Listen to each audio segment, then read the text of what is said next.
This episode of All Things MSP is brought to you by MoveBot. MoveBot is the simplest, fastest data migration and moving tool there is, supporting over 30 storage and email platforms today. Move data like a pro at movebot.io. So first of all, I gather you have not set up your own Asterisk server before. I have. Oh, you have? I have. Okay, history time, boys and girls.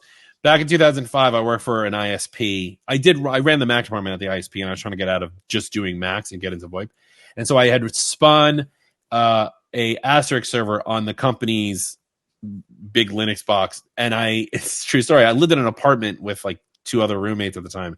And I had, what's the box called? Like the ATX box that converts Ethernet to 4-wire for a telephone. I forget what it's called. Like a SIP conversion box. Yeah, I don't box, remember either. something like that.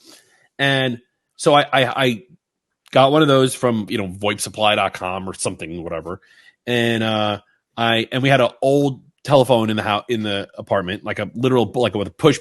Hey kids, back in the day before cell phones, we actually had to physically pick up a phone, and there were buttons. And even before that, there was a thing where you had to rotate dials. And so I had Ethernet into the AT box into this one phone. And if you called the Asterisk number, our SIP number, it was an IVR that was like, press 1 for Justin, press 2 for Aviva, press 3 for Jason. No matter what button you press, it rang that phone. And then if no one answered, it went back and put it into the proper person's voicemail. Right? And then it would email the voicemail. And it was great. It worked. I was able to do it. But like thinking about it on a large scale and being able to do it for multiple clients, no way in hell do I want to do that. It was I remember we tried to deploy it for a lot of our clients at that internet provider. And like, it took like 4 people to manage that one server, which like, now that I'm thinking about it, I'm imagining like 4 people literally holding like a 1U blade, like trying to balance. But like, that's kind of what it was. Yeah. Yeah.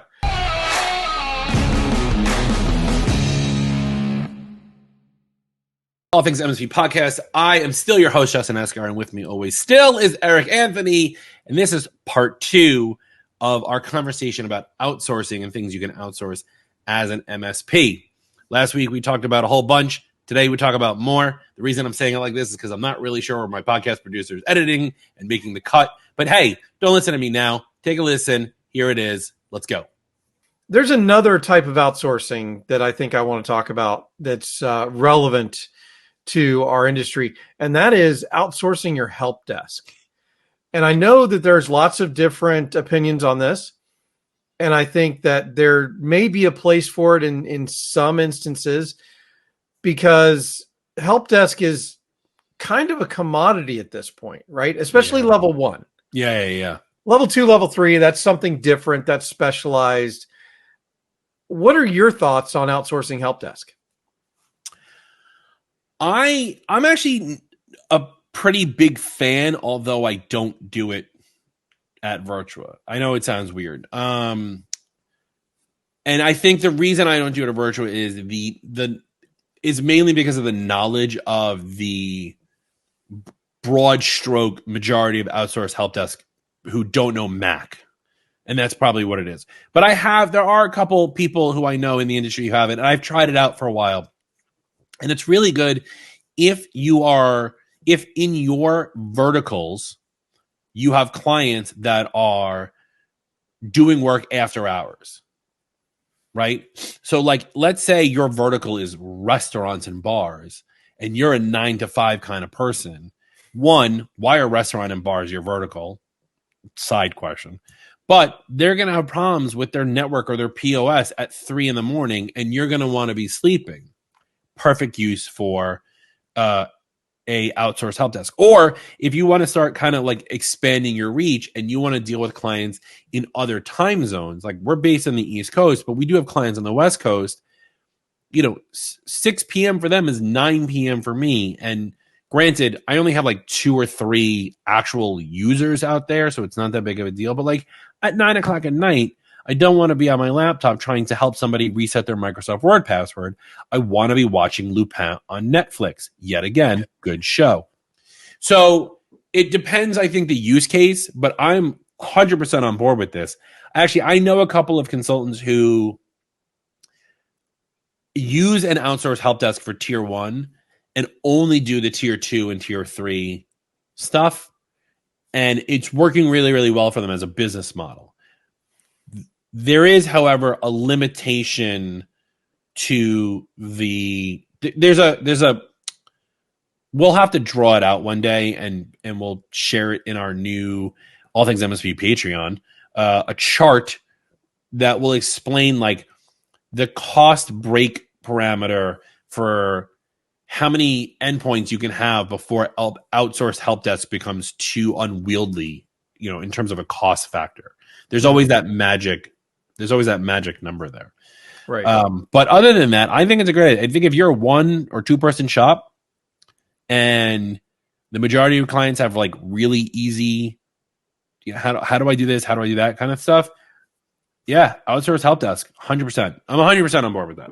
So you mentioned something there that I also want to kind of dig into a little bit, and that is you talked about time zones and help desk being a great solution for time zones, and that kind of made me think about geos, right?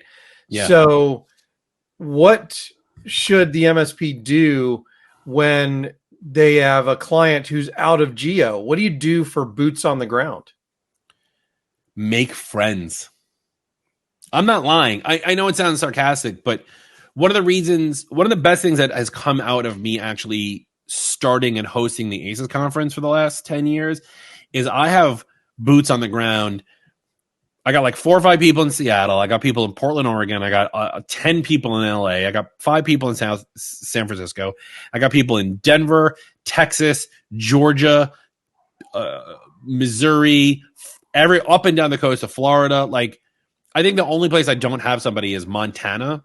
Really, I have people in Australia, but like these are people who I deal with on a regular basis because I'm in the Mac admin Slack work group as well. So like that has helped.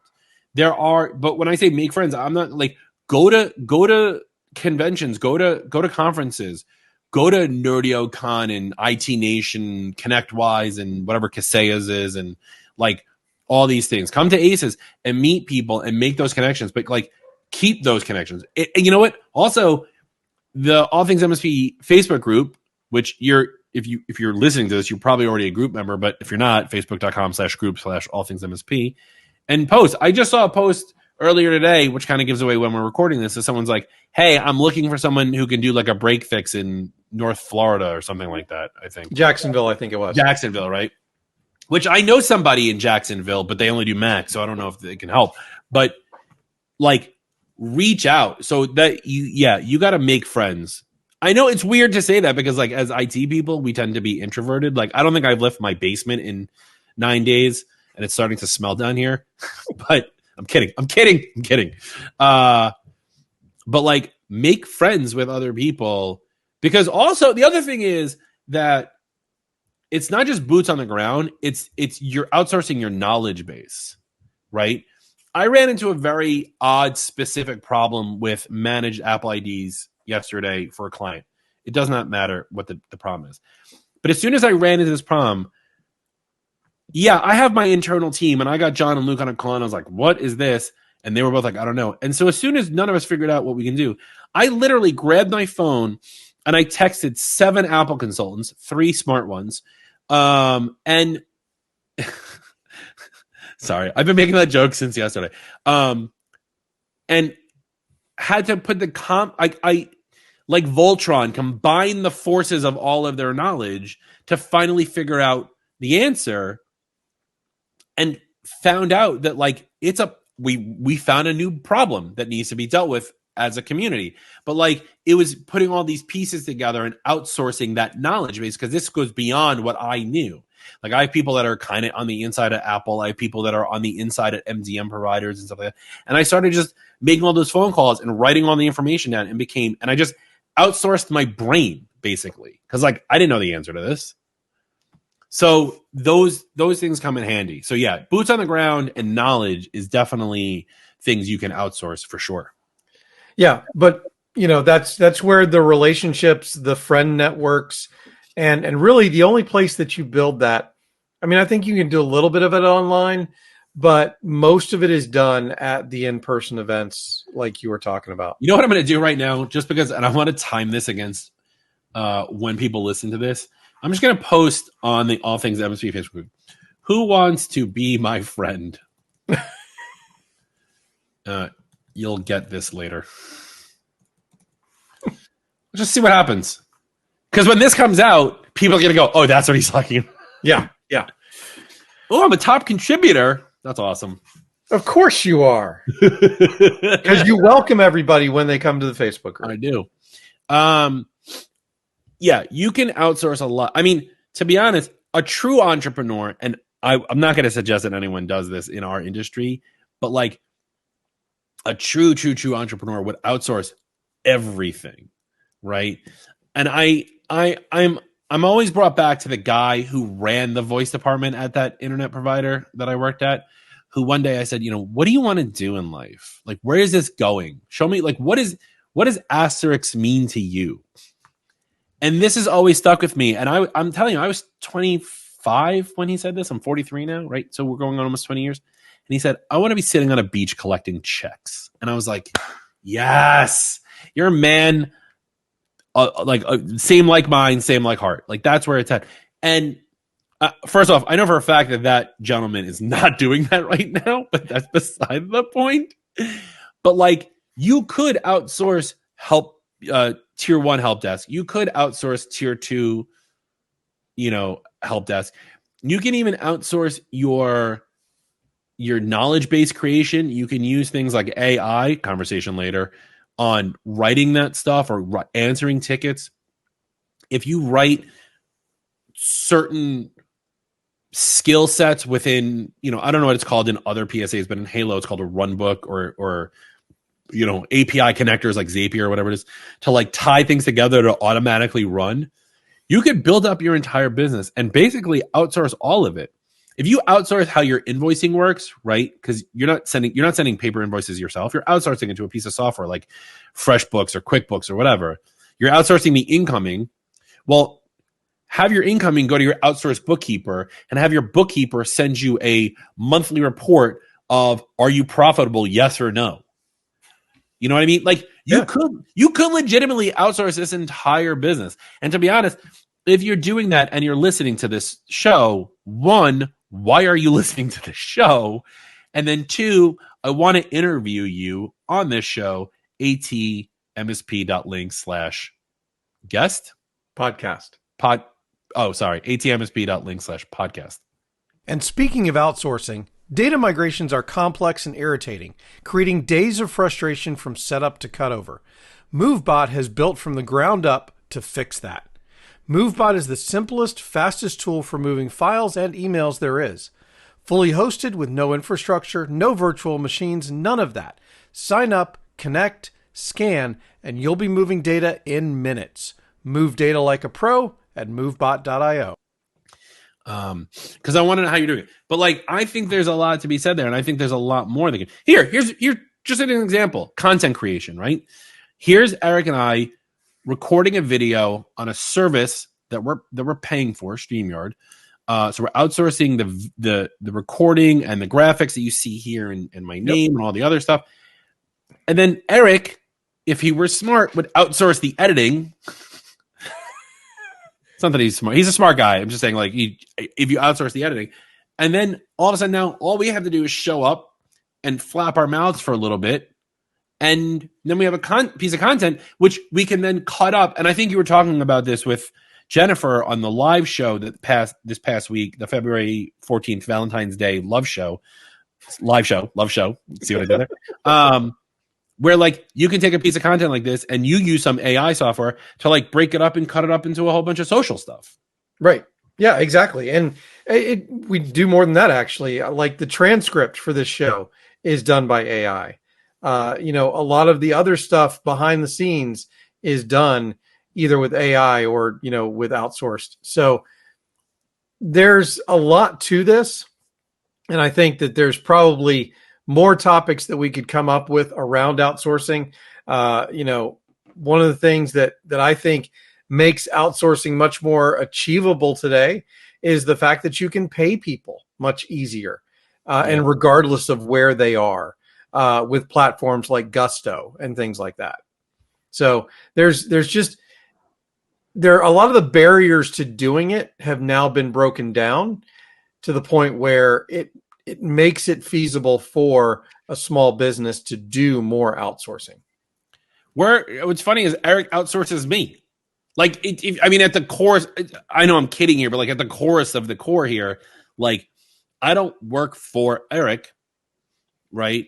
I don't work for. I'm not an official employee of Eric's company, but like Eric wanted someone to come do the podcast and basically outsourced me. And like, you can do the same thing if you want to create content and you're not comfortable being on camera, but you're really good at writing scripts or really good at writing technical documentation. You can outsource a voice actor or a professional reader or whatever, right?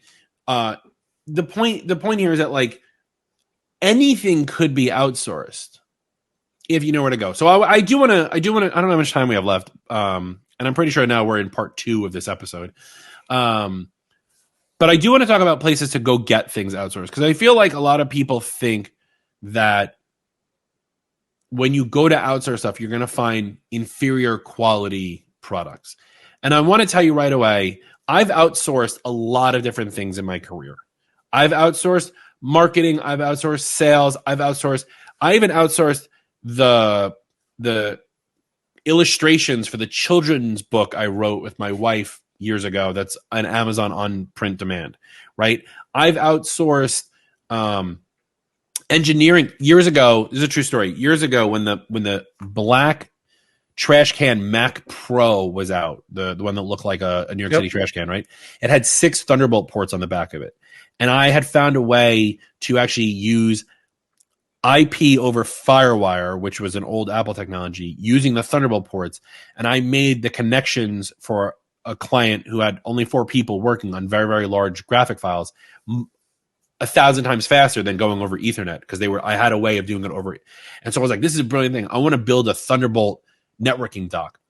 And I went and I found an engineer who understood Thunderbolt technology and like chip design. Like, I don't know chip design. I know one guy named Chip. I ate a lot of potato chips, but like, I can't do PCB design, right? And again, whilst you can do this now a lot easier online, there's tools online I've seen. We're talking 2010, 2011. Yep. But like, you can find these people online. So my 3 go-tos, I want to share my 3 go-tos, and we'll have links for all of these in the show notes. My 3 go-tos for and quality of what you're looking for is going to come down to who you can vet through these services. It's not that one is better than the other. You need to understand what these platforms are used for and who you're going to find on these platforms, okay? My go-to for a long time was guru.com. I've actually stopped using them, but guru.com was great for a lot of programmers. I found a lot of programmers on guru.com. I personally stopped using them just because I just found another site and I just went to another site. My other go-to website is upwork.com. And on upwork.com, I have found video editors, I have found programmers, I have found marketing people, I have found engineers, I have found accountants, I have found, not only for me, for clients as well. And they have so many people. And what I like about Upwork is you can choose very specific pieces to like limit your search down. So like, yeah, it's 10 to 100 times cheaper to get programming done overseas than it is in the United States. And when I was doing Sign My Pad, we would hire programmers in India. But when I got into an app that I needed someone to build a very, very specific niche, and I needed to explain it better, I needed someone who would like understand the New York me. I'm not talking about English versus not English. I'm talking about just like my mannerisms. Mm-hmm. So I looked for someone who was a programmer in New York, so that way they would understand the rationale of what I was trying to get at, right? So you can like limit that time. You can limit down whether or not it's an individual or an agency. You can limit it based on the number of reviews. You can limit it on if they're new or not, whatever, all these things. So Upwork.com is a great one. And I still to this day use it. We actually, a lot of the video stuff that we've done on our website and the My Mac Mentor website was all done with, and some of our stuff is older, but if you find the the ones where I'm in a blue shirt. We have this great video editor who unfortunately got a job at like a cruise, so she like no longer could do our video editing. But like everything was there, and you can actually find. You know what else I find on there a lot is administrative assistants, VAs, virtual assistants, people who can like pick up like the what. And I add them to my Slack, and I'm like, do this. I obviously have taught them what to do, right? But like, do this. Outsource all this stuff. So Upwork.com is a really good one. And then the other one, which I'm sure everyone is waiting for me to say, is Fiverr. Fiverr for me is really good for like a one-off, one and done, I'm never going to talk to you again kind of thing. Okay. Right. However, the All Things MSP podcast video intro that you saw at the beginning, if you're watching this at youtube.com/allthingsmsp, was done by the same person who did the one for virtual computers. Because I liked they were responsive and I liked how they work. I gave them the things I needed. They were communicated before they did anything, and then we paid them and they moved on. So for me, the difference between Fiverr and Upwork is the complexity of the job and what the job is. I'm not going to go find or look for a programmer on Fiverr. Right. Because I kind of feel like if you're a programmer and you're trying to sell on Fiverr, you're not a good programmer. Maybe I'm wrong. Maybe I'm misjudging, but I think for like one-offs, you want someone to record your IVR for your phone system, Fiverr. You want to find a virtual assistant who's going to work with you for 9 to 12 months, Upwork. So there's my sites. So I think that's a great place to end this episode, Justin. Yeah. We went a little longer than normal, which is why this is a 2-part episode, but hopefully you have some ideas to work with here. And if you have any questions about outsourcing whatsoever, find Eric and I in the All Things MSP Facebook group, facebook.com/group/allthingsmsp. Become my friend by answering my post on the Facebook group. We'll check that out. We have some new things that are coming down the line. We talked about our merch earlier today. We have our new Patreon that's launched, patreon.com/allthingsmsp. Follow us on YouTube, youtube.com/@allthingsmsp. Like, subscribe, hit the bell, leave a review. Look, you all know the spiel by now. I'm not going to keep repeating it, though you may hear it at the end of the show because we have new bumpers that we recorded, which oddly enough, we didn't outsource. We could have done that. We should have eaten our own dog food and outsourced our own things. But that's it. We're done talking here. Hope everybody has a good week. And that's it from us at the All Things MSP podcast. Bye! And thanks once again to our sponsor of today's episode, MoveBot.io. MoveBot is the simplest, fastest data migration and moving tool there is, supporting over 30 storage and email platforms today. Move data like a pro at MoveBot.io. Thanks for listening, and don't forget to subscribe to us on your favorite podcast platform. You can also follow us on Facebook, but better yet, go ahead and join the Facebook group. You can also follow us on Instagram if that's your thing. And make sure you subscribe to our YouTube channel at All Things MSP to catch us in all of our video glory. And last but certainly not least, if LinkedIn is your thing, you can follow us there as well. And a special thank you to our premier sponsors, SuperOps, MoveBot, Gozinta, EasyDmark, and Comtech. And we also want to thank our vendor sponsors.